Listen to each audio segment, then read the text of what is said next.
أعوذ بالله السميع العليم من الشيطان الرجيم. بسم الله الرحمن الرحيم.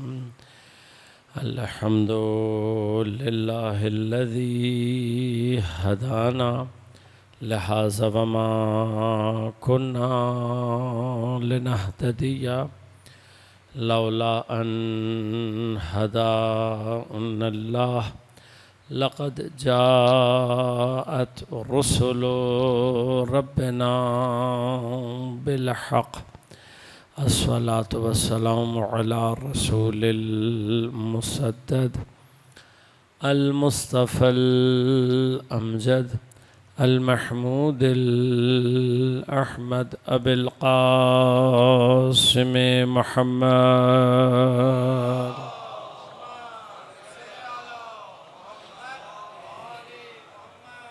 والصلاة والسلام على أسد الله الغالب غالب على كل غالب علي بن أبي طالب. والصلاة والسلام على سيدة المعصومة المظلومة الطاهرة البتول بضعة الرسول فاطمة الزهراء سيدة نساء العالمين.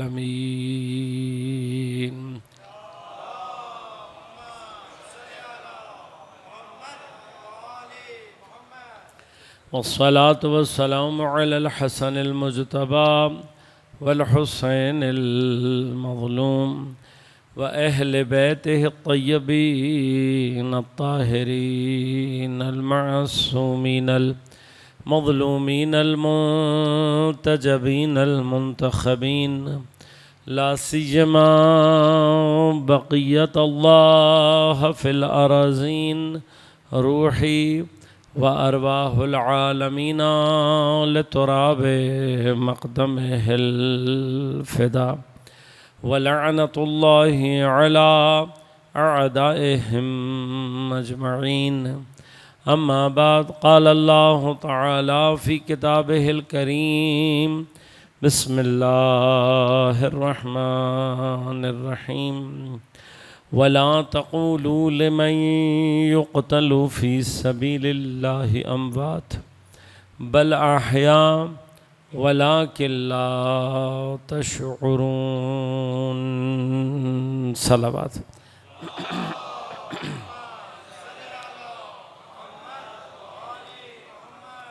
مومنین کرام، سامعین محترم، عزیزان گرامی قدر، عزاداران سید الشہداء اربعین سید الشہداء وسائر شہداء کربلا کے سلسلے میں جن خمسہ مجالس کا آغاز کیا گیا تھا، آج اس سلسلے کی آخری گفتگو آپ کی خدمت میں تقدیم کر رہے ہیں۔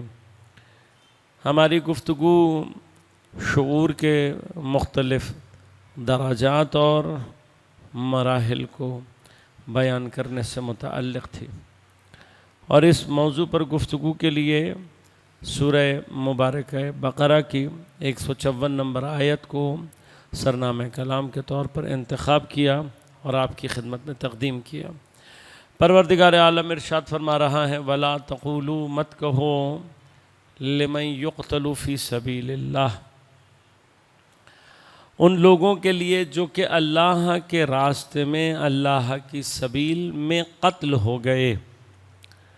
قتل ہو جانے کے باوجود بھی پروردگار عالم ارشاد فرما رہا ہے: وَلَا تَقُولُوا، مت کہو، امواتن، یہ کہ وہ مردہ ہیں۔ ان کو کیوں مردہ نہ کہا جائے؟ فرمایا بل احیاء، بلکہ یہ زندہ ہیں، وَلَكِن لَا تَشْعُرُونَ، لیکن تمہیں ان کی حیات کا شعور اور ادراک نہیں ہے۔ آپ سے عرض کیا کہ وہ شعور اور وہ ادراک کہ جو شہداء کی حیات کو درک نہیں کر سکتا، وہ شعور ظاہری یا شعور مادی یا شعور حسی. اس لیے کہ ہم حس کے ذریعے سے صرف بعض آثار حیات مادی کو ہی درک کر سکتے ہیں.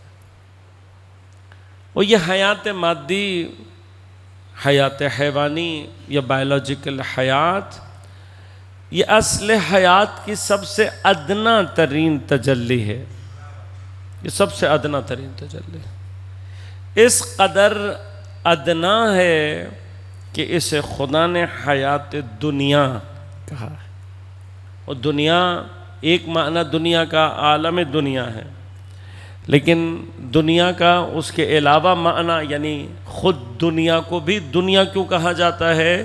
اس لیے کہ یہ پست عالم ہے. اور بہرحال عالم کی پستی کے مراحل اور مراتب اپنی جگہ پر ہے. کیوں اس عالم کو پست کہا جاتا ہے؟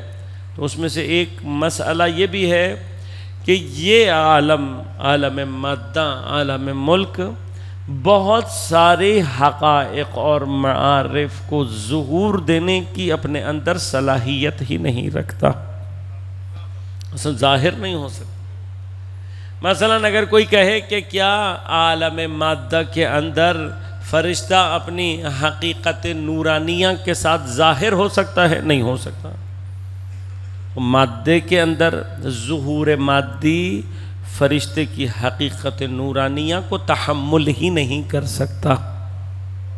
اب چونکہ تحمل، یہی وجہ ہے کہ روح جس کا حضور ہمارے ساتھ اس طریقے سے ہے کہ ہم اگر توجہ کریں تو ہم سب سے زیادہ نزدیک اپنی روح کے ہیں، لیکن جیسے ہی ہمارا شعور مادی غلبہ پیدا کرتا ہے ہم خود اپنے آپ سے بیگانہ ہو جاتے ہیں.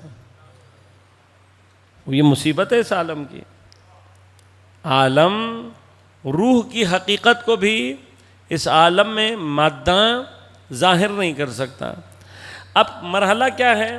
مرحلہ یہ کہ یہ جو حیات حقیقی ہے، یہ حیات حقیقی مادے کے اندر جب اپنے آپ کو ظہور دیتی ہے تو یہ جو حیات حیوانی ہے، یہ حیات حیوانی، یہ بائیولوجیکل حیات، عرض کیا کہ خود حیات کی ادنا ترین تجلی ہے. لہذا قرآن فرماتا ہے وَمَا هَذِهِ الْحَيَاةُ الدُّنْيَا وَمَا هَذِهِ الْحَيَاةُ الدُّنْيَا إِلَّا لَهْوٌ وَلَعِبٌ. یہ جو دنیا کی حیات ہے یہ کیا ہے؟ سوائے لہو واللعب کے اور کچھ بھی نہیں.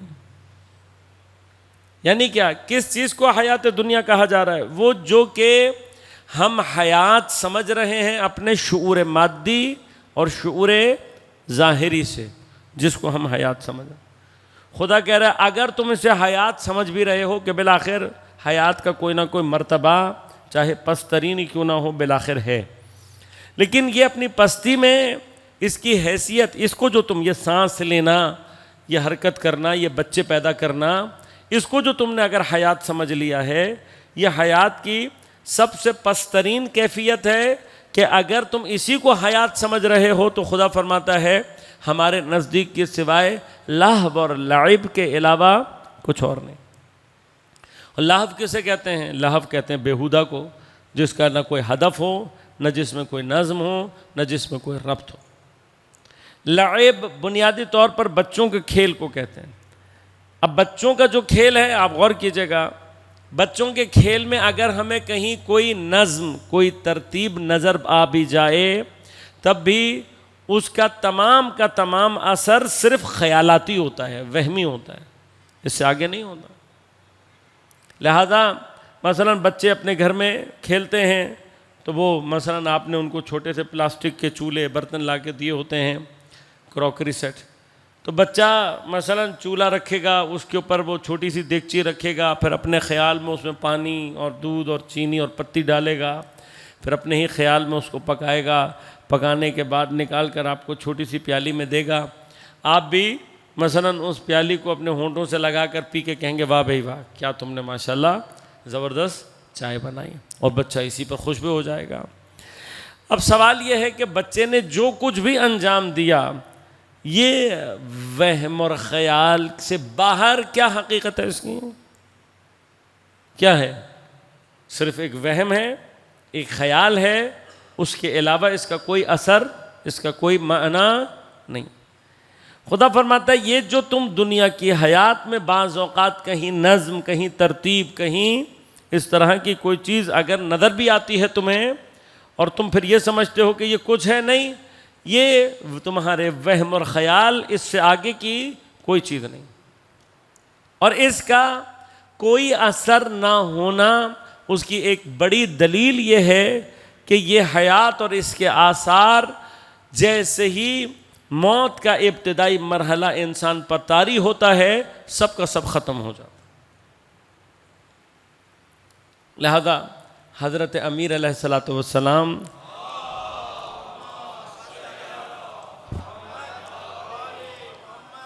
اس قدر خوبصورت تعبیر فرماتے ہیں الناس ینام، لوگ سو رہے ہیں، اذا ماتوا، جب یہ مرتے ہیں تو جاگتے ہیں۔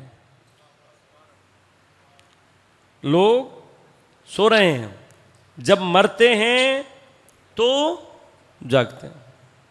اب یہ جو جاگنا ہے بنیادی طور پر یہ مسئلہ کیا ہے؟ جیسے ہی انسان کے اوپر یہی بایولوجیکل موت طاری ہوتی ہے، بایولوجیکل موت کا ہی کہیں گے اس کو نام، کہ جو آپ کے اور ہمارے بدن اور روح کے درمیان میں اس رابطے کو منقطع کر دیتی ہے، جیسے ہی یہ رابطہ منقطع ہوتا ہے تب ہی ہمیں پہلی مرتبہ یہ سمجھ میں آتا ہے کہ میں تو بدن کے بغیر بھی زندہ رہ سکتا تھا۔ یہ ہمیں تب سمجھ میں آئے گا کہ ہم بغیر بدن کے بھی زندہ رہ سکتے تھے۔ ابھی ہم جتنا مرضی زور لگا لیں، ہمیں خود بھی یقین نہیں آئے گا کہ ہم بغیر بدن کے زندہ رہ سکتے ہیں۔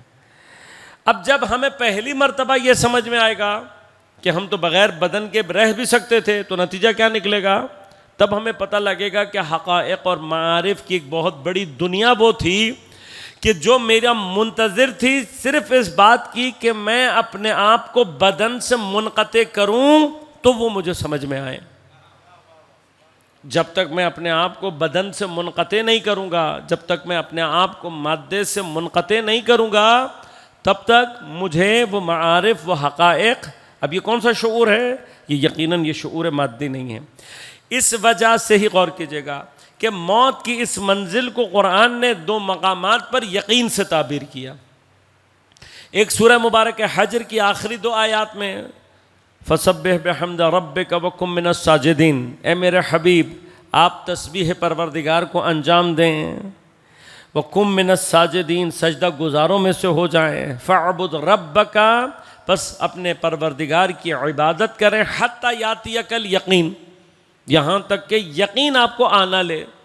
سوال، یہ جو یقین مشتق آنا ہے، یہ جو پیغمبر کے بارے میں اللہ فرما رہا ہے، کیا یہ یقین علمی ہے کہ علم کے ذریعے سے جو انسان کو یقین کی منزل حاصل ہوتی ہے، کیا یہ وہ مراد ہے؟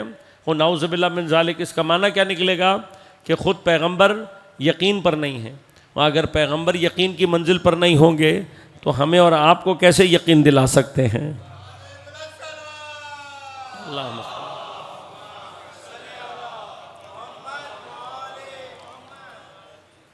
تو لہذا جو لوگ یہاں پر یقین سے مراد یقین علمی لے رہے ہیں، شاید ان کو رد کرنے کے لیے ہی پروردگار عالم نے سورہ مبارک کے مدثر میں کفار کے جملات کو ذکر فرمایا کہ جب ان کو جہنم کے ایک خاص مرتبے میں، کہ جس کو سقر کہا جاتا ہے، اس میں ڈال دیا جائے گا، تو فرشتے ان سے پوچھیں گے کہ یہ تم سقر میں کیسے پہنچے؟ تو وہ بتائیں گے کہ ہم نے نماز کو توجہ نہیں دی، ہم نے یتیم کو کھانا کھلانے کی کوشش انجام نہیں دی، اور ہم نے اپنا پورا وقت فالتو باتوں میں ضائع کیا۔ یہ بڑا مسئلہ ہے۔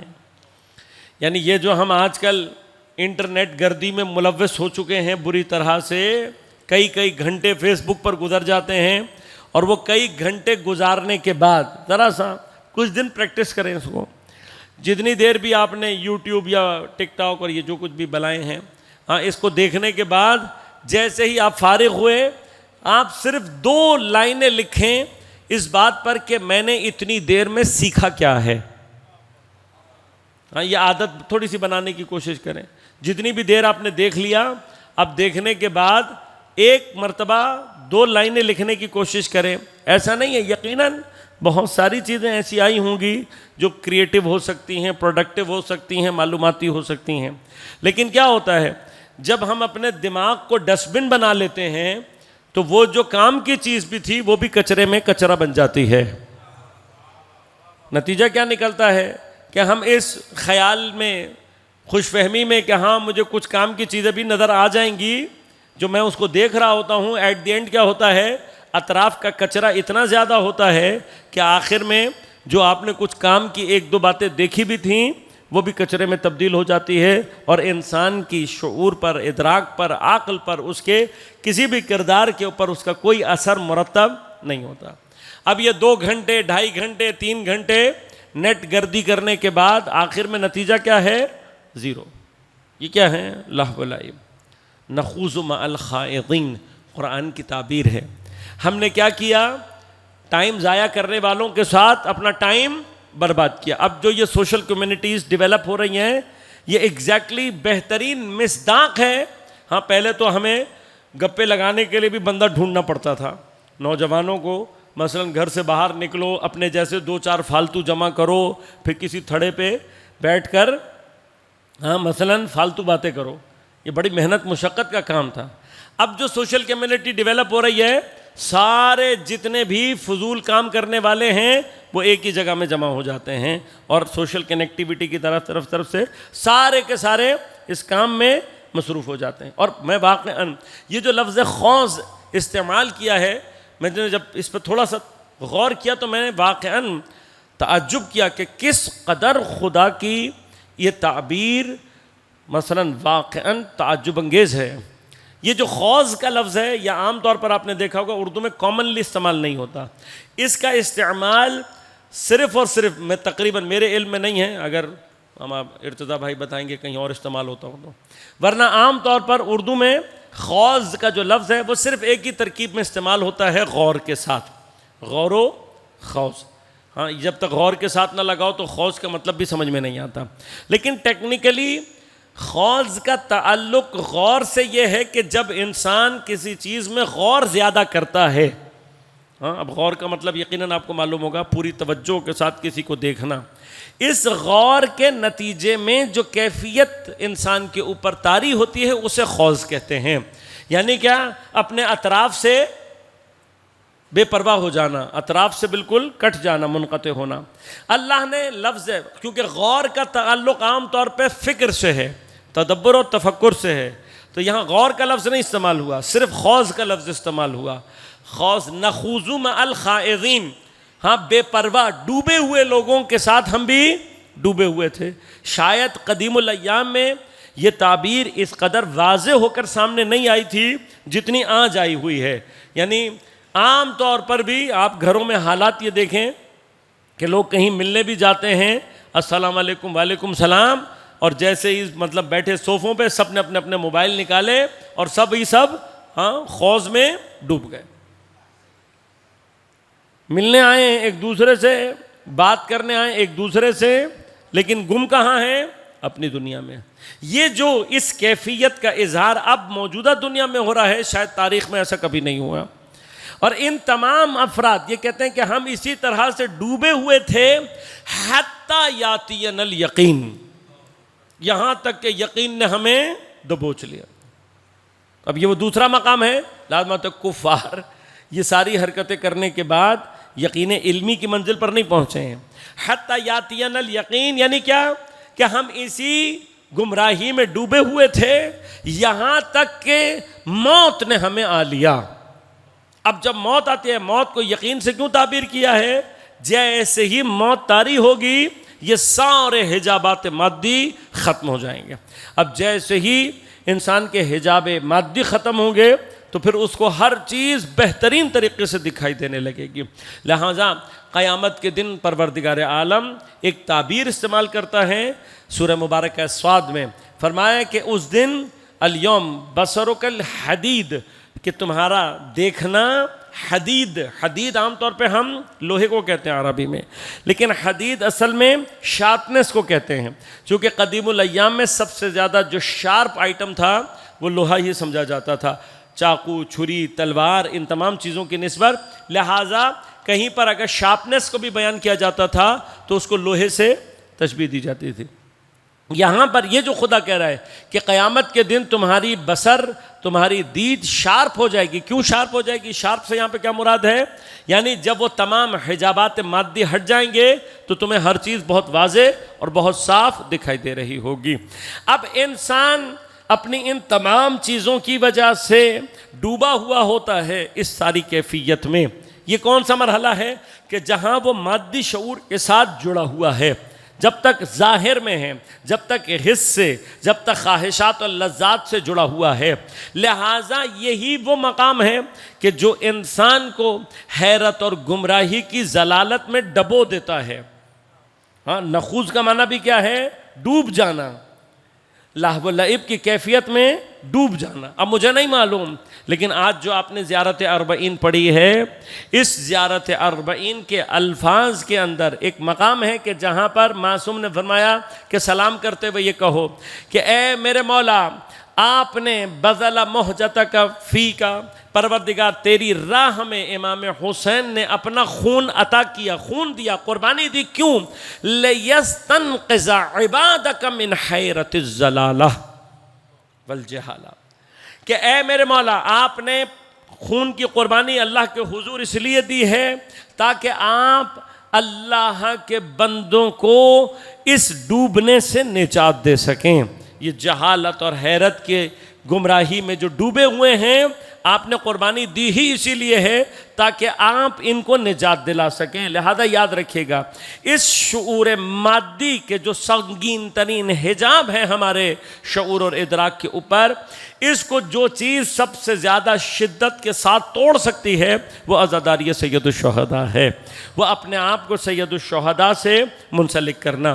اس قدر شدید ہے حضرت سید الشہداء کی اس قربانی کا اثر کہ کوئی واقعاً ذرا سی بھی توجہ کے ساتھ کربلا کو درک کرے۔ اب ایک مشکل ہے، یعنی یہ یقیناً تمام تر بدبختیوں میں سب سے بڑی بدبختی ہوگی کہ کوئی کربلا تک پہنچے اور اس کا شعور بیدار نہ ہو، کوئی کربلا تک پہنچنے کے بعد بھی بے شعور اور بے بصیرت واپس پلٹ جائے۔ اس سے بڑی بدبختی کوئی نہیں ہوگی۔ کل میں نے عرض کیا تھا آپ کی خدمت میں کہ کوئی معجزہ اپنی آنکھوں سے دیکھ لے، ہم بنی اسرائیل اپنی آنکھوں سے معجزہ دیکھنے کے باوجود بھی اپنے شعور مادی اور شعور حسی کی وجہ سے خدا کی طرف متوجہ نہیں ہو سکے۔ جو خدا تمہارے لیے سمندر میں راستہ بنا رہا ہے، تم آگے چل کر کیا کہہ رہے ہو؟ اے حضرت موسیٰ اجعل لنا آلہہ، ہاں ہمارے لیے بھی ایسا خدا بنا جیسے کہ ان کے لیے یہ بت بنا ہوا ہے۔ یہ شعور کی پستی کہاں پر آتی ہے؟ جب انسان کا شعور مادی اس میں اس قدر گرفتار ہوا ہو کہ معجزہ دیکھنے کے باوجود بھی اس کے اندر بصیرت ایجاد نہ ہو رہی ہو۔ ایگزیکٹلی اگر کوئی اپنی مادیات لے کر کربلا تک پہنچے اور اپنے آپ کو مادیات سے باہر نہ نکالنا چاہے، متوجہ نہ ہونا چاہے کہ امام حسین نے اتنی بڑی قربانی کس لیے دی ہے، یہ کروڑوں اربوں لوگ کیوں دیوانہ وار امام حسین کی طرف لپک رہے ہیں، وہاں پہنچنے کے باوجود بھی اگر اس کا پورا شعور مادیات میں ہی پھنسا ہوا ہو، میں کربلا آیا ہوں اس لیے کہ مجھے بہترین غذا فری میں مل جائے، میں کربلا میں آیا ہوں اس لیے کہ میری مادی حاجات پوری ہو جائیں، پوری کربلا کی فکر کس میں ہے کہ کربلا آ جاؤ، زیارت اربعین انجام دو، تمہاری خواہشات اور حاجات پوری ہو جائیں گی۔ یہ کام یقیناً ہونا ہے، اس میں کوئی شک نہیں ہے، لیکن کیا کربلا تمہاری اور ہماری صرف مادی حاجات کو پورا کرنے کے لیے ہے؟ یہ حاجت تو تم امام حسین سے اپنے گھر میں مانگو گے تب بھی تمہیں مل جائے گی۔ کربلا تک پہنچنے کا مقصد کیا ہے؟ کربلا تک تمہیں لانے کا مقصد کیا ہے؟ اس پوری حرکت کو انجام دینے کا مقصد کیا ہے؟ شعور کی بیداری ہے، ہمارے اندر اس کیفیت کو بیدار کرنا ہے۔ لہٰذا یاد رکھیے گا، حضرت ابراہیم علیہ السلام کی قربانی بھی شعائر اللہ کے منزل پر پہنچتی ہے۔ کیوں پہنچتی ہے؟ اس لیے کہ حضرت ابراہیم نے جو قربانی دی وہ اس قدر خلوص کے ساتھ دی ہے کہ اب حضرت ابراہیم کی قربانی سے متعلق ہر شے شعائر اللہ بن گئی۔ اب یہ شعائر اللہ کیا چیز ہے؟ تفصیل میں نہیں جاؤں گا، نہ وقت نہ موقع ہے، لیکن شعائر کا مادہ اسی مادے سے تعلق رکھتا ہے جس سے یہی لفظ شعور تعلق رکھتا ہے۔ دونوں کا ایک ہی مادہ ہے، شین عین رے۔ شعائر اور شعور میں آپس میں کیا رابطہ ہے؟ رابطہ یہ ہے کہ شعائر اس نشانی کو کہتے ہیں کہ جو شعور کو بیدار کرنے کی صلاحیت اپنے اندر رکھتی ہے۔ اب اللہ تبارک و تعالیٰ کیا فرماتا ہے کہ ان میرے شعائر کی نسبت تم تعظیم کی کیفیت کو اختیار کرو، یعنی کیا؟ ان کے سامنے احترام، ان کے سامنے تعظیم۔ اب جو تعظیم کا ہمارا بیہیویئر ہے وہ ہمارے شعور اور ہمارے ادراک اور ان شعائر کی نسبت ہمارے فہم سے ہی ایجاد ہوگا۔ اگر میں نے حضرت ابراہیم کی قربانی سے صرف اتنا فہم لیا ہے کہ میں نے پورے سال میں بقرہ عید کے اوپر ایک بکرا قربان کرنے کے بعد اس کا گوشت ڈیپ فریزر میں رکھ دینا ہے، تو حضرت ابراہیم کی اس قربانی سے متعلق یہ شعائر سوائے میری شکم سیری کے مجھے کسی مقام پر نہیں پہنچا سکتا۔ پوری بقرہ عید کس میں گزر جاتی ہے؟ اس پلاننگ میں گزر جاتی ہے کہ اب جو یہ گوشت آیا ہے اس کو کھانا کیسے ہے، اس گوشت کو بچانا کیسے ہے اور کھانا کیسے ہے۔ آج دوپہر میں تکے ہوں گے، رات میں بریانی پکے گی، کل دوپہر میں یہ ہوگا، پرسوں دوپہر میں یہ ہوگا۔ 4 اور 6 وقت کا ہمارا تو بس نہیں چلتا کہ شام کی چائے میں بھی 2-4 بوٹیاں ڈبو کے کھانا شروع کر دیں تاکہ بھئی یہ گوشت کسی طرح سے ہم تک پہنچ جائے۔ ہاں، وہ خدا نے تو کہہ دیا ہے کہ تمہارا یہ گوشت اور خون اللہ تک نہیں پہنچتا، تو ویسے یہ گوشت اللہ تک تو پہنچنا نہیں ہے، تو اب اس کو ڈیپ فریزر میں رکھ کر اپنے تک ہی پہنچا لو۔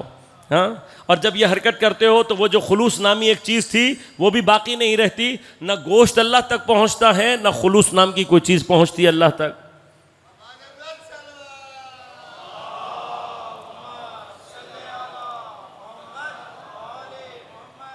اب اس سے کوئی تھوڑا سا آگے بڑھتا ہے، وہ کہتا ہے چلو بھائی موقع ملیا، اللہ نے مجھے بہت دیا ہے، میں تو ویسے ہی سارا سال گوشت کھاتا رہتا ہوں، تو یہ میں قربانی مثلا فقراء میں کر دیتا ہوں۔ اور وہ یہ عمل کرنے کے بعد عام طور پر یہ سمجھ رہا ہوتا ہے کہ یہ میرا خلوص اللہ کے سامنے ریکارڈ ہو گیا، کیونکہ میں نے بڑے پورے خلوص کے ساتھ قربانی کر کے فقراء کو دے دی، فقراء کو کھلا دی۔ یقیناً ثواب ہے، میں ثواب میں نہیں بات کر رہا، ثواب کا موضوع نہیں ہے۔ موضوع یہ ہے کہ یہ کام کرنے کے بعد بھی کیا اس قربانی نے تمہیں وہ بصیرت عطا کی جس کے لیے حضرت ابراہیم اپنا بچہ لٹا کر گلے پہ چھری پھیر رہے ہیں؟ یہ شعور پیدا ہوا ہے یا نہیں؟ بکرے کو قربان کرنا مقصد نہیں ہے، نہ خود کھانا مقصد ہے، نہ کسی کو کھلانا مقصد ہے، اس کے ثواب اپنی جگہ پر ہیں۔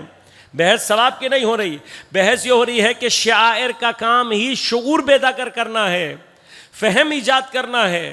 آپ قربانی کرنے کے بعد بھی متوجہ نہیں ہو رہے تو یہ شعائر کی تعظیم ہے۔ اب آپ اس کو اپنی گائے کو جتنا مرضی سجا کر، نہلا دھلا کر اور خود کلف کے کپڑے پہن کر اس کے آگے آگے چلتے رہیں، آپ کا یہ کام کیا واقعاً تعظیم ہے؟ یہ ہے تعظیم؟ یا اگر میں یاد میں تو حضرت اسماعیل کی کر رہا ہوں، لیکن حضرت اسماعیل اور حضرت ابراہیم سے قربانی کا کوئی سبق لے نہیں رہا، اپنے شعور کو بیدار نہیں کر رہا کہ کبھی کبھار خدا کی بارگاہ میں اپنے بچوں کو قربان کرنے کا مرحلہ بھی آ جاتا ہے، اپنی عزیز ترین چیز کو خدا کی راہ میں قربان کرنا۔ یہ وہ شعور ہے جو حضرت ابراہیم اور حضرت اسماعیل ہمیں اور آپ کو عطا کر رہے ہیں۔ ٹکٹ کٹا کر مہنگا سا چلا گیا عمرہ کرنے، اور وہاں پر عمرے میں بھی مثلا ساری زندگی کبھی دھوتی نہیں باندھی، ساری زندگی نہیں باندھی، کبھی ہم پہنتے ہی نہیں ہیں، ہمارے کلچر میں ہی نہیں ہے۔ اور پھر اچانک سے جب مجھے عمرے کا خیال آیا، عمرے کا لفظ آ گیا تو ایک جملہ کہتا چلوں، یہ مشکل ہے۔ یہ بھی جس طرح سے ایک حج ہم پر استطاعت کی صورت میں واجب ہے، اگر انسان مستطیع ہو جائے تو کم از کم ایک حج اس پر واجب ہے. جس طرح سے ایک حج واجب ہے لیکن استطاعت کی قید کے ساتھ، اسی طرح سے یاد رکھیے گا ایک عمرہ بھی واجب ہے، کم از کم ایک عمرہ واجب ہے، اور عمرے کے لیے استطاعت کی شرط نہیں ہے. لہذا وہ تمام افراد جو اس امید پر کہ جب میں حج کرنے جاؤں گا تبھی اپنا مثلاً عمرہ بھی کر لوں گا، اور اگر وہ فوت ہو جاتے ہیں اور عمرے پر نہیں جاتے تو پھر یہ واجب عمرہ گردن پر قرض کے طور پر باقی رہ جاتا ہے. ہاں، لہذا عمرے کو بھی کم حیثیت نہ دیں. عمرہ کم از کم ایک واجب ہے. اگر کوئی استطاعت نہیں رکھتا یا اس کو دور دور تک بھی نظر آ رہا ہے کہ میں اس مستطیع ہونے کا کوئی چانس نہیں ہے، تو پھر ایسے افراد کو پہلی فرصت میں کوشش کرنی چاہیے. یقیناً البتہ یہ جو واجب ہے یہ کم از کم اتنی استطاعت کے ساتھ ہی واجب ہے کہ آدمی عمرہ انجام دینے کی قوت رکھتا ہو. ہاں، بے قدر استطاعت ہے، لیکن وہ والی استطاعت مراد نہیں ہے کہ جو حج میں ہے، کیونکہ عمرے کا جو یعنی عمل ہے وہ اتنا طولانی عمل نہیں ہے. لہذا باہر انسان عمرے پر پہنچ گیا، پہنچنے کے بعد ساری زندگی دھوتی نہیں باندھی تھی، اب دھوتی باندھ کر اور ایک چادر کندھے پر ڈال کر اور ننگے پیر دو پہاڑوں کے درمیان میں بھاگتا پھر رہا ہے. یہ سارا کچھ کر لینے کے بعد بھی اگر وہ اس بات کی طرف متوجہ نہیں ہو رہا کہ حضرت حاجرہ کی اس تأسی میں جو اللہ مجھے دوڑا رہا ہے، حضرت کی اتباع میں جو مجھے دوڑا رہا ہے، اس دوڑانے کا مقصد مجھے ایکسرسائز کرانا نہیں ہے، جاگنگ کرانا نہیں ہے. اس کا مقصد کیا ہے کہ میں ایک دفعہ متوجہ تو ہوں کہ حضرت حاجرہ نے جو یہ کام کیا ہے اس کا فلسفہ کیا ہے، یہ مجھے بھگا کر اللہ کو ملے گا کیا شعور ہے جو حضرت حاجرہ دینا چاہتی ہیں. مختصر ترین شعور کا منزل اس میں یہ ہے کہ حضرت حاجرہ اپنی ورسٹ ترین کنڈیشنز میں بھی اپنی الہی ڈیوٹی کو انہوں نے فراموش نہیں کیا. ورسٹ کیس سینیریو ہے حضرت حاجرہ کا، ورسٹ کیس سینیریو ہے. اس سے زیادہ بری حالت کسی بھی انسان پر طاری نہیں ہو سکتی، کسی پر نہیں طاری ہو سکتی کہ ایک ماں اپنے بچے کے ساتھ ایک ایسی وادی میں چھوڑ دی گئی ہے، نہ جہاں دانا ہے نہ پانی، کچھ بھی نہیں. ایک ایسی وادی میں چھوڑ دیا گیا ہے، کس لیے؟ اللہ کی خاطر. یہ ہے ورسٹ کیس سینیریو. اس سے زیادہ خوفناک سینیریو کسی کے لیے زندگی میں کبھی نہیں آ سکتا. حضرت حاجرہ نے کیا کیا؟ اس ورسٹ کیس سینیریو میں بھی اللہ پر توکل رکھا، شکایت اور شکوہ نہیں کیا، اور پھر کیا کیا؟ اس کیس کے اندر بھی یہ دیکھنے کی کوشش کی کہ اگر خدا نے مجھے اس کیس میں رکھا ہوا ہے تب بھی میری اس وقت الہی ذمہ داری کیا بنتی ہے. اپنی الہی ذمہ داری کو سمجھنا. تفصیل انشاءاللہ کبھی اور رہی، شاعر کی بحث میں کی تو پھر تفصیل سے بتاؤں گا. لیکن حضرت حاجرہ کیا کر رہی ہیں؟ اس ورسٹ کیس سینیریو میں بھی اپنے لیے اپنی ڈیوائن ڈیوٹی کو ڈیفائن کر کے، اس کے ایریا کو ڈیفائن کر کے، اور پھر پوری خلوص کے ساتھ اور پوری طاقت کے ساتھ اسے انجام دے رہی ہیں. اور جب حضرت حاجرہ نے یہ کیا تو پھر خدا نے دوسری جانب سے، اب یہ خدا ہمیں شعور دینا چاہتا ہے کیا کہ جب حضرت حاجرہ نے اس کنڈیشن میں بھی اپنی ڈیوائن ڈیوٹی کو، گرچہ وہ ڈیوائن ڈیوٹی دو پہاڑوں کے درمیان میں بھاگنے سے زیادہ کچھ بھی نہیں ہے، اگر اس کو اس وقت اس کیس سے نکال کر سوچا جائے تو حضرت حاجرہ کے بھاگنے سے کچھ بھی نہیں ہونا تھا، کچھ بھی نہیں ہونا تھا. لیکن خدا نے یہ بتایا کہ دیکھو تمہارا کوئی بہت معمولی سا عمل اگر تمہیں یہ سمجھ میں آیا ہے کہ یہ میری ڈیوائن ڈیوٹی ہے اور میں اسے انجام دوں، تو جب تم اپنی اس ڈیوائن ڈیوٹی کو جو ظاہر میں بہت معمولی سی ہو سکتی ہے اگر تمام تر خلوص کے ساتھ انجام دو گے تو خدا قادر ہے اس بات پر کہ ایک معصوم بچے کی نرم ایڑیوں کے رگڑنے سے سخت پتھر کے سینے سے ایسا چشمہ جاری کر دے جو قیامت تک جاری رہنے والا ہے.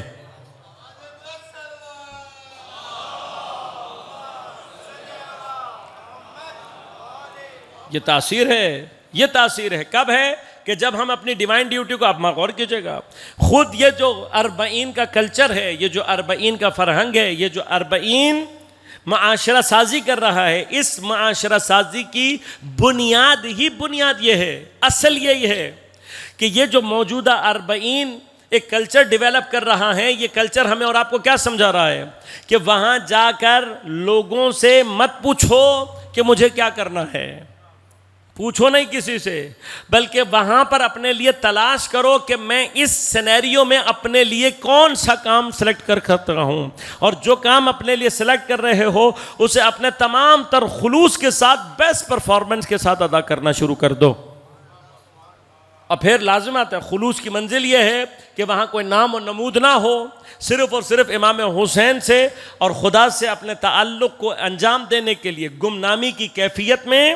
اور پھر یہ مت دیکھو کہ جو کام میں کرنے جا رہا ہوں وہ اعلیٰ ہے یا ادنا، چھوٹا ہے یا بڑا۔ تمہیں اگر سمجھ میں آ گیا، یہی وہ شعور ہے جو کہ حضرت حاجرہ ہمیں اور آپ کو دینا چاہتی ہیں، جس کو اللہ تبارک و تعالیٰ نے، لیکن اب فرق کیجئے گا، اس پہ غور کیجئے گا کہ شعائر حضرت حاجرہ کے بھی ہیں، شعائر حضرت ابراہیم کے بھی ہیں، شعائر کربلا کے بھی ہیں، لیکن کربلا میں اور منی میں فرق کیا ہے؟ منی میں جانے والے اتنے لوگ ہیں، اتنے حاجی ہیں، ہر سال جاتے ہیں، عمرہ کرنے والے کروڑوں افراد ہیں۔ سوال، یہ کروڑوں افراد یہ سب کچھ کرنے کے بعد، سب کچھ حاصل ہونے کے بعد، ان میں سے کتنوں کا شعور بیدار ہوتا ہے؟ کتنے اس بات کی طرف متوجہ ہوتے ہیں؟ اتنے ہزاروں سالوں سے مناسک حج ہو جانے کے باوجود کیا مناسک حج نے وہ معاشرہ قائم کیا کہ جو اسی ایثار کی بنیاد پر ہو، جو اسی الہی ڈیوٹی کو پرفارم کرنے کی بنا پر ہو؟ تو اب فرق سمجھ میں آیا کربلا میں اور منی میں۔ پس منی بھی شعائر اللہ ہے، کربلا بھی شعائر ہے۔ کربلا کا بھی کام یہی ہے کہ کربلا شعور کو بیدار کرتا ہے۔ یہ شعائر ان کا کام ہی کیا ہے؟ شعور کو بیدار کرنا۔ لیکن یقیناً اس کا اپنا ایک فنکشن ہے، اس کا اپنا ایک اثر ہے، اور وہ اثر ایسا ہی ہے واقعاً کہ منی کا اثر ایسا ہی ہے جس کو کسی شاعر کے شعور نے اس طریقے سے درک کیا کہ غریب و سادہ اور رنگی ہے داستان حرم، نہایت اس کی حسین، ابتدا ہے اسماعیل۔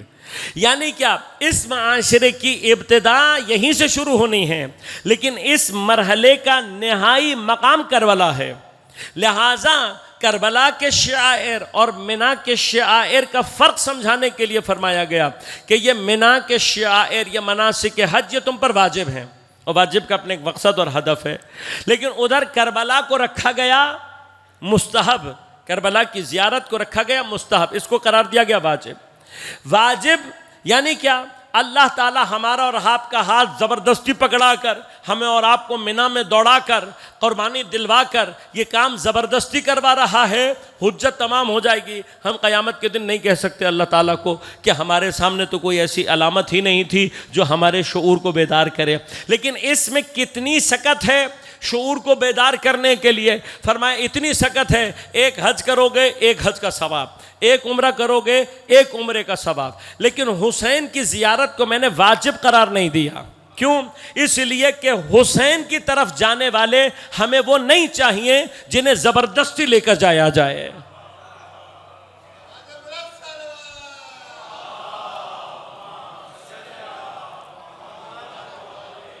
اس کو سمجھنے کی ضرورت ہے عزیزان من، اس کو سمجھنے کی ضرورت ہے۔ ابراہیم کو حکم ہو رہا ہے جاؤ اپنے بچے اور بیوی کو چھوڑ کر آؤ، ابراہیم ہمارے لیے اپنے بیٹے کو قربان کرو، لیکن امام حسین کے لیے حکم نہیں آ رہا۔ امام حسین پہلے مرحلے پر خود حرکت کر رہے ہیں، یہ پہلا مرحلہ۔ دوسرا مرحلہ، حضرت ابراہیم کے ساتھ آنے والے اسماعیل خود نبی ہیں۔ اسماعیل کو جب خواب سنایا گیا تو حضرت اسماعیل نے کہا کہ آپ کو اگر خواب آیا ہے، حکم دیا ہے، اے میرے بابا وہ کریں جس کا آپ کو حکم دیا گیا ہے۔ دونوں مامور ہیں۔ حضرت اسماعیل بھی سمجھ گئے کہ میں بھی مامور ہوں، حضرت حاجرہ کو بھی پتا ہے میں مامور ہوں، لیکن امام حسین کربلا میں کیا کر رہے ہیں؟ اپنے اصحاب کو جمع کر کے کہہ رہے ہیں میں تم پر سے اپنی بیعت اٹھا رہا ہوں۔ ہاں، اب تک اگر کوئی ماموریت تھی ختم، اب تک کوئی اگر اجبار تھا ختم، اب کوئی اجبار نہیں ہے۔ پھر کہا کہ چلے جاؤ، میں خود تم سے کہہ رہا ہوں چلے جاؤ، یہ میرے خون کے پیاسے ہیں، ان کو تم سے کوئی سروکار نہیں۔ پھر آگے بڑھے، کہا اگر تمہیں اس بات کا ڈر ہے کہ لوگ تمہیں برا بھلا کہیں گے تو میرے بچوں میں سے ایک ایک کا ہاتھ پکڑو اور یہ لے کر چلے جاؤ، اور کہنا کہ امام حسین نے اس کے بچانے کے لیے، یعنی بہانہ بھی فراہم کر دیا۔ آخری منزل کیا تھی کہ شاید کوئی اس ساری کنڈیشن میں بھی رو در رو، آنکھوں میں آنکھیں ڈال کر حرکت نہ کر سکے۔ امام نے رات کی تاریکی میں چراغ کو بجھا دیا. تاریکی کو طاری کر کے امام حسین آخری بہانہ بھی پرووائڈ کر رہے ہیں کہ جو نکلنا چاہتا ہے چلا جائے. میں اصطلاح استعمال کرتا ہوں، یعنی امام حسین ٹیکنیکلی اپنے اطراف کے لوگوں کو بھگانا چاہ رہے ہیں. اس کو بھگانا ہی کہتے ہیں نا. چلے جاؤ، بیعت اٹھا لی، بچوں کو لے جاؤ، اندھیرا کر رہا ہوں، یہ سب کیا ہے؟ بھگانا. لیکن اب امام حسین یہیں سے مجھے اور آپ کو ایک بات سمجھا رہے ہیں. حسین تک صرف وہ آتا ہے جو اپنے شعور کی بیداری کے ساتھ، اپنے اختیار کے ساتھ آئے. یہاں سے کربلا شروع ہوتی ہے. یہ وہ بصیرت ہے، یہ وہ شعور ہے کہ جو امام حسین چاہتے ہیں. کہ امام کے ساتھ کون آئے گا؟ وہ آئے گا کہ جو تمام تر آگاہی، بصیرت، شعور کے ساتھ، اختیار کے ساتھ آئے گا. لہٰذا فرق یہ ہے، غور کیجئے گا، دونوں مقامات پہ فرق یہ ہے. کربلا کو اللہ نے اختیاری رکھا ہے، اور اختیار کے بعد چاہا ہے کہ جس نے بھی آنا ہے خود آئے، اپنے اختیار کے ساتھ آئے، اپنے ارادے اور پھر شعور کے ساتھ آئے، بصیرت کے ساتھ آئے. اصل کربلا کے ساتھ اتصال شعوری اتصال ہے، بصیرت کا اتصال ہے، آگاہانہ اتصال ہے. کوئی کربلا پہنچے لیکن غافل رہے، کوئی کربلا رہے لیکن پہنچے لیکن بے شعور رہے، ایسوں لوگوں کے لیے کربلا نہیں ہے. ایسے لوگوں کے لیے مادیات ہی ہیں، اور وہ کربلا سے صرف مادیات ہی سمیٹ کر آتے ہیں. اب غور کیجئے گا فرق کیا ہے. فرق یہ ہے، حضرت ابراہیم نے بھی قربانی دی تھی، اللہ کے لیے دی تھی، بہت سخت قربانی تھی، لیکن حضرت ابراہیم کے مقابلے پر کوئی طاغوت موجود نہیں تھا. حضرت ابراہیم کی قربانی ضرور ہے لیکن کسی طاغوت کے مقابلے پر نہیں ہے. دیکھیں حضرت ابراہیم نے نمرود کے سامنے قیام کیا، لیکن وہاں کی چیزوں کو اللہ نے شعائر قرار نہیں دیا. حضرت ابراہیم نے اور کئی مقامات پر بہت سو سے مقابلہ کیا ہوگا، کسی جگہ نہیں. کس جگہ کو اللہ نے قرار دیا؟ جہاں بظاہر ایک میدان ہے اور اس میں کوئی باہر کی کوئی چیز موجود نہیں ہے. لیکن امام حسین کی قربانی میں فرق کیا ہے؟ حسین قربانی دے رہے ہیں، لیکن اس قربانی میں اس زمانے کے سب سے خوفناک طاغوت کے سامنے قیام کر کے دے رہے ہیں. بس اس قیام نے کربلا میں اور منا میں فرق یہ پیدا کیا ہے کہ منا کا ثواب بس ایک حج کا ہے، بس ایک عمرے کا ہے، لیکن جیسے ہی زائر کربلا پہنچتا ہے اسے 70,000 حج کا ثواب ملتا ہے، اسے 70,000 عمروں کا ثواب ملتا ہے. بس اس 70,000 کے فرق سے خدا ہمیں سمجھانا یہ چاہتا ہے کہ کربلا میں منا کے مناسک کے مقابلے پر 70,000 گنا قوت ہے تمہارے شعور کو بیدار کرنے کی. اور آج جو یہ 2.5 یا 3 کروڑ افراد کا لشکر ہے جو اپنے ارادے سے جا رہا ہے، یہ واجب نہیں ہے اس کے اوپر، اس کے سارے انتظامات یہ خود کر رہا ہے اور ایک بہترین معاشرے کی شکل دنیا کے سامنے پیش کر رہا ہے. یہی وہ شعور اسلامی ہے، یہی وہ شعور مہدویت ہے جو کربلا اس وقت دے رہی ہے. بس جو حیات امام حسین بانٹ رہے ہیں وہ حیات مادی نہیں ہے بلکہ کہ حیات معنوی ہے. بس اب کوئی کربلا تک پہنچے لیکن اپنی معنویت کا شعور لے کر نہ آئے تو کہنا پڑے گا مردہ گیا تھا، مردہ واپس آیا ہے.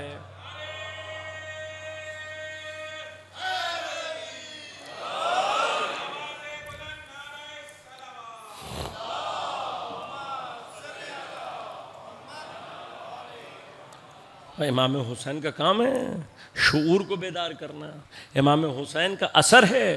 لہذا اور یہ خدا جانے شعور کو بیدار کرنے کے لیے کتنا میگا وولٹ کا واقعہ نہیں سمجھ میں آتا کہ امام حسین کی صورت میں اللہ نے کیسی انرجی کریٹ کر دی.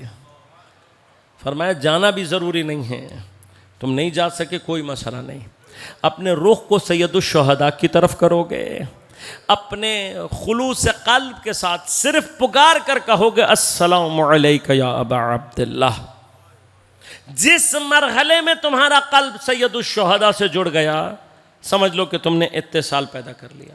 لیکن یہ اتصال شعوری ہونا چاہیے، آگانا ہونا چاہیے، بابصیرت ہونا چاہیے. کربلا میں وجود مادی پیدا کرنا امپورٹنٹ نہیں ہے، ثواب ضرور ہے، یہ کم ترین مرحلے سے لے جانے کے لیے. بدبخت ہیں لوگ کہ جو لوگوں کو اسی کم ترین مرتبے پر چھوڑنے کی باتیں کرتے ہیں. اپنے آپ کو پہنچا دو.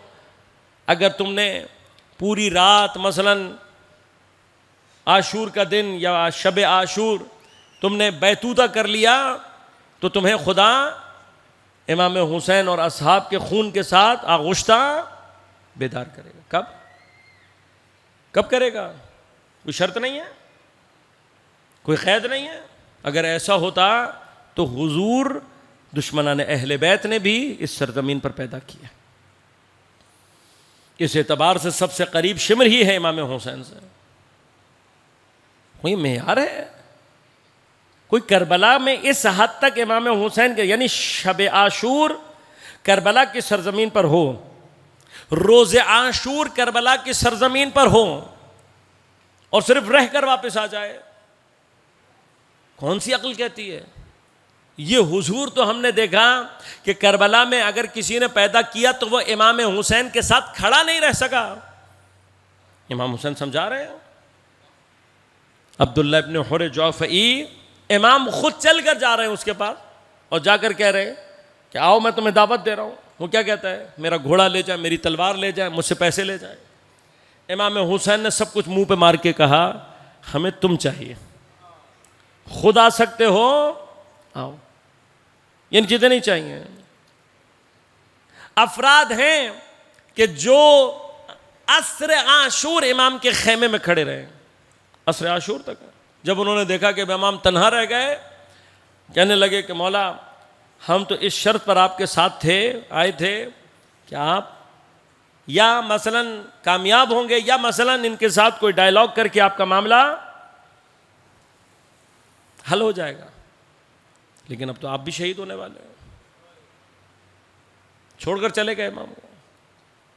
اس کا جانا کیا بتا رہا ہے کہ جو مادے تک رہ جائے, جو ظاہر دنیا تک رہ جائے, جو شروع حصی کے اندر پھنسا ہوا ہو, وہ حسین سے اتنے نزدیک ہو کر بھی حسین سے کچھ حاصل نہیں کرتا. یہ مقام نہیں ہے عزیزوں. اور کوئی کتنا ہی دور کیوں نہ ہو, اگر اپنے آپ کو شعوری اعتبار سے کربلا سے لنک کر لے, یہ شعور اور یہ شعور, اس کا خلاصہ کیا ہے؟ خلاصہ یہ ہے کہ اگر کربلا سے متصل ہوا ہے تو کربلا سے, جیسے ہمارے ہاں مثلا عام طور پر ہوتا ہے نا کہ بھئی آپ انٹرنیٹ سے کنیکٹ ہو گئے, اس انٹرنیٹ سے کنیکٹ ہونے کا اثر کیا ہونا چاہیے؟ کیا ہونا چاہیے؟ کیا ہونا چاہیے بھائی؟ کوئی وائی فائی سے ڈیوائس سے کنیکٹ ہونا ہدف نہیں ہوتا نا. ہدف کیا ہوتا ہے کہ میں وائی فائی ڈیوائس سے جب کنیکٹ ہوں تو میرے پاس انٹرنیٹ, وہ جو عالم انٹرنیٹ ہے, وہ جو ورچوئل ورلڈ ہے, میں اس کے ساتھ اتصال پیدا کر لوں. یہ اتصال کیسے پیدا ہوگا کہ آپ کے پاس فائل ڈاؤن لوڈ ہوگی, اپلوڈ ہوگی, انٹرنیٹ آپ کے موبائل پر چلے گا. آپ موبائل سے اپنے وائی فائی کے ساتھ کنیکٹ ہو گئے, وہ کہیں نو انٹرنیٹ. چاہیے؟ کام ہو جائے گا؟ فائدہ ہوگا؟ کوئی فائدہ نہیں. فائدہ کب ہے؟ فائدہ تب ہے کہ جب یہ انٹرنیٹ, اس کے آثار آپ کے موبائل پر ظاہر ہوں. کوئی امام حسین سے کنیکٹیوٹی پیدا کرنے کا دعویٰ کر رہا ہو لیکن شعور کربلائی کے آثار اس کے اندر پیدا نہ ہو رہے ہوں, تو شاید وہ وائی فائی کا سگنل دیکھ کر یہ خوش تو ہو رہا ہے لیکن اس سے اس کو فائدہ کوئی نہیں پہنچے گا. صرف کنیکٹیوٹی نہیں ہے, اس کے آثار آنے چاہیے.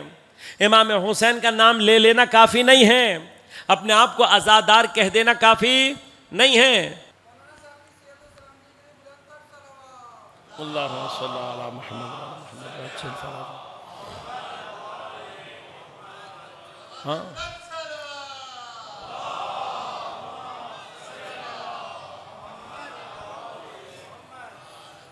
ہاں, اگر آپ کے پاس, آپ کیا کہتے ہیں, آپ یہ کہتے ہیں نا کہ اگر انٹرنیٹ نہیں چل رہا تو آپ کو بوسٹر کی ضرورت ہے. آپ بوسٹ کریں, کسی طرح سے کوئی کام ایسا کریں کہ آپ کے اندر سے آثار پیدا ہوں. عزیزان من, یہ لٹمس ٹیسٹ ہیں, ان کو آنچ کرنے کی ضرورت ہے. آج جمعے کا دن غروب ہوا ہے حسین کے منتقم کے ظہور کے بغیر. ایک اور جمعہ گزرا ہے. کوئی پردہ غیبت میں 1200 سال سے کربلا کا انتقام سینے میں لیے بیٹھا ہے. منتظر کس کا ہے؟ کس کا منتظر ہے؟ صرف اس بات کا منتظر ہے کہ شاید میرے جد کا نام لینے والے یہ شعور اپنے اندر ایجاد کر لیں. یہ ہوا ہے نا. مامون ملعون وہ شخص ہے کہ جس نے امام رضا کو ولی عہدی کا دھوکہ دے کر جو نقصان پہنچایا. میں نے اس دن بھی آپ کی خدمت میں عرض کیا امام رضا علیہ السلام کے دور تک مقاومتیں کسی شکل میں موجود ہیں، لیکن بے بصیرتی کیا ہوئی کہ جب امام کے لیے ولی عہدی کا اعلان کیا گیا تو بجائے یہ سمجھنے کے کہ کیا دھوکہ ہو رہا ہے، سارے لوگوں نے ہاتھ اٹھا دیا کہ بھائی امام پہنچنے والے ہیں، تخت پر تو پہنچانا چاہتے تھے. یہ جہالت ہے، یہ بے بصیرتی ہے. سید الشہداء کے لیے بھی اگر کسی کے ذہن میں یہ ہے کہ یزید سے لڑنے جا رہے ہیں، یزید کے تخت کو حاصل کرنے جا رہے ہیں، وہ جہالت اور گمراہی کا شکار. یزید غاصب ہے، یزید کی حکومت غلط ہے، لیکن امام تخت کے لیے نہیں جا رہے. جس کام کے لیے جا رہے ہیں وہ یہ ہے کہ لوگوں میں امامت کا شعور ایجاد کریں، یہ بتائیں کہ امامت کا نظام ہی حقیقی نظام ہے. تمہارے لیے جو حکومتی نظام اللہ نے، دین نے، شریعت نے مقرر کیا ہے وہ امامت کی شکل ہے. تمہارا حاکم صرف امام معصوم کو ہونا چاہیے. یہ شعور دینے کے لیے امام کربلا میں گئے، اور متاسفانہ کربلا سے بھی ہم نے یہ شعور حاصل نہیں کیا. نتیجہ کیا نکلا؟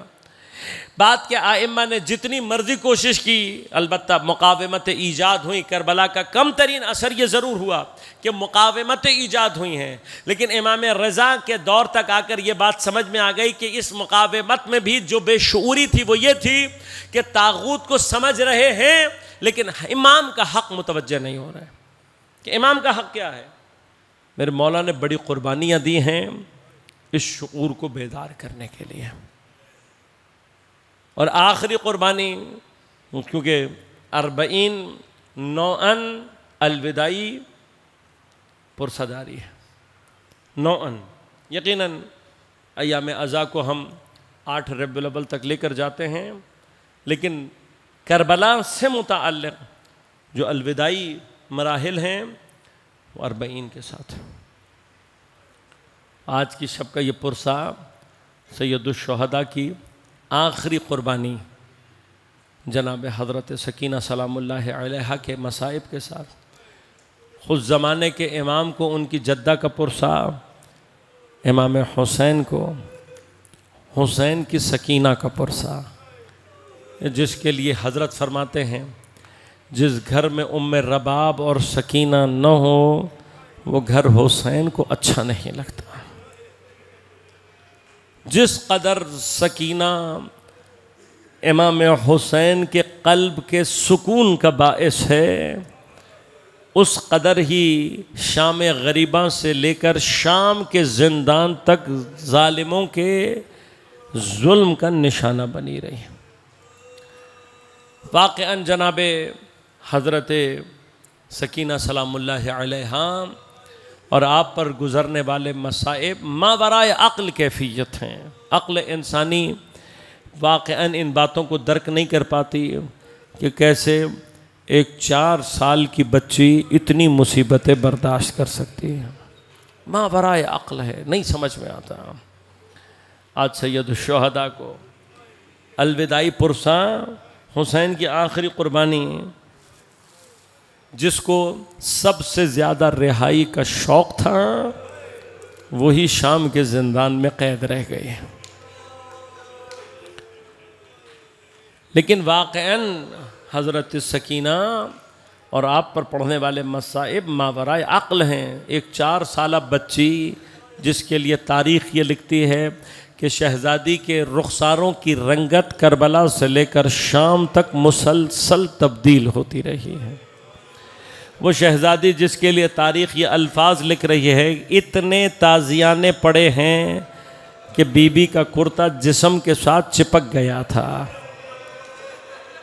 جس کے لیے تاریخ یہ جملے لکھ رہی ہے کہ شہزادی کے کانوں کی لبوں میں جو زخم بنے تھے، جب شام غریباں شمر ملعون نے گوشوارے نوچے تھے اور شہزادی کی لبیں کٹ گئی تھیں، یہ کانوں کے زخم تا دم شہادت اس لیے نہیں بھر سکے کہ جب بھی جناب حضرت سکینہ کو تماچا لگتا تھا، تماچا مارنے والے کا ہاتھ اتنا بڑا ہوتا کہ تماچا الگ لگتا اور کانوں کی لبوں پہ ضربت الگ لگتی، لہٰذا زخم دوبارہ ہرا ہوتا۔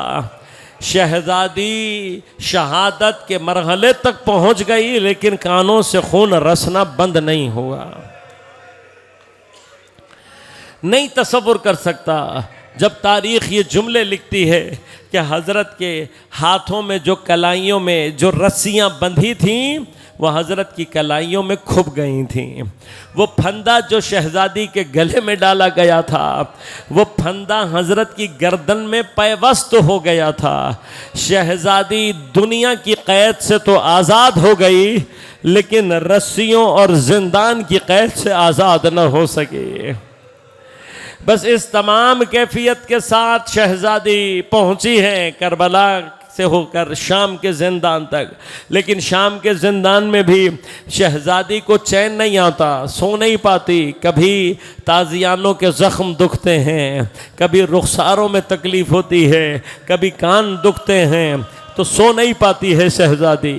لیکن ایک رات حضرت ام رباب نے جب اپنی آغوش میں جمع کیا بی بی کو تو شاید ماں کی آغوش کی گرمی اور نرمی نے کچھ دیر کے لیے سکون عطا کیا تو شہزادی سو گئی، اور جب سوئی ہے تو خواب میں ایک مرتبہ امام حسین کی زیارت ہوئی۔ اب جو بچی نے امام حسین کو دیکھا تو خواب میں ہی تڑپ کر ایسا رونا شروع کیا کہ پھر روتے روتے آنکھ کھلی ہے اور پھر ایسا تڑپ کر گریہ کیا کہ پورا زندان جناب سکینہ کے ساتھ مل کر رو رہا ہے۔ اماں میں نے بابا کے پاس جانا ہے، پھپھی اماں میرے بابا آئے تھے، بھیا سجاد ہمیں بابا سے ملوا دو۔ اس قدر گریہ کیا، اس قدر گریہ ہوا کہ اس گریہ اور نالہ و فریاد کی آواز سے خواب میں سوئے ہوئے ظالم کی نیند خراب ہو گئی۔ ایک مرتبہ بیدار ہو کر پوچھتا ہے کہ کیا زندان میں کوئی بچہ مر گیا ہے جو اتنا شور اور فغاں ہے؟ کہا نہیں، مرا نہیں ہے، لیکن حسین کی بیٹی حسین سے ملنے کی ضد کر رہی ہے۔ ملعون نے کہا تو بیٹی کو باپ سے ملواتے کیوں نہیں ہو؟ جب یہ حکم دیا گیا تو ایک تشت میں امام حسین کا سر رکھ کر اور اس پر ایک کپڑا ڈال کر زندان بھجوا دیا گیا۔ بس عزیزو، جیسے ہی زندان کے دروازے پر یہ سر آیا اور ایک مرتبہ جناب سکینہ کی نگاہ پڑی، کہا بھیا سجاد ان سے کہو کہ اب سکینہ کو بھوک اور پیاس نہیں ہے، سکینہ کو اب کھانا یا پانی نہیں چاہیے۔ بس جیسے ہی کپڑے کو ہٹایا دیکھا امام حسین کا سر رکھا ہوا ہے۔ بس ایک مرتبہ یہ سر امام سجاد کے ہاتھوں سے ہوتا ہوا جب بیٹی کے پاس پہنچا، ایک مرتبہ باپ کے سر کو سینے سے لگایا، پھر ایک مرتبہ زندان کی خاک پر بیٹھی، باپ کے سر کو آغوش میں رکھا۔ پہلے تو بیٹی نے باپ کے سر پہ نوازش کرنا شروع کی، کبھی بالوں سے خاک اور خون کو صاف کرنے کی کوشش کرتی ہے، کبھی ریش مبارک میں انگلیاں پھیرتی ہے، پھر اس کے بعد ایک مرتبہ مظلومہ بیٹی نے مظلوم باپ کے سر کو پیار کرنا شروع کیا، کبھی زخمی پیشانی کو چومتی ہے، کبھی زخمی ابرو کے بوسے لیتی ہے، کبھی مجروح رخساروں کو چومتی ہے۔ بس ایک مرتبہ بچی نے اپنے ہونٹ امام کے ہونٹوں پر رکھے اور بچی کی آواز آنا بند ہو گئی۔ بس عزیزو جب یہ خاموشی ذرا طولانی ہوئی تو ایک مرتبہ جناب ام رباب تڑپ گئیں، تڑپ کر کہتی ہیں بیٹا سجاد آ کر ذرا اپنی بہن کو دیکھو۔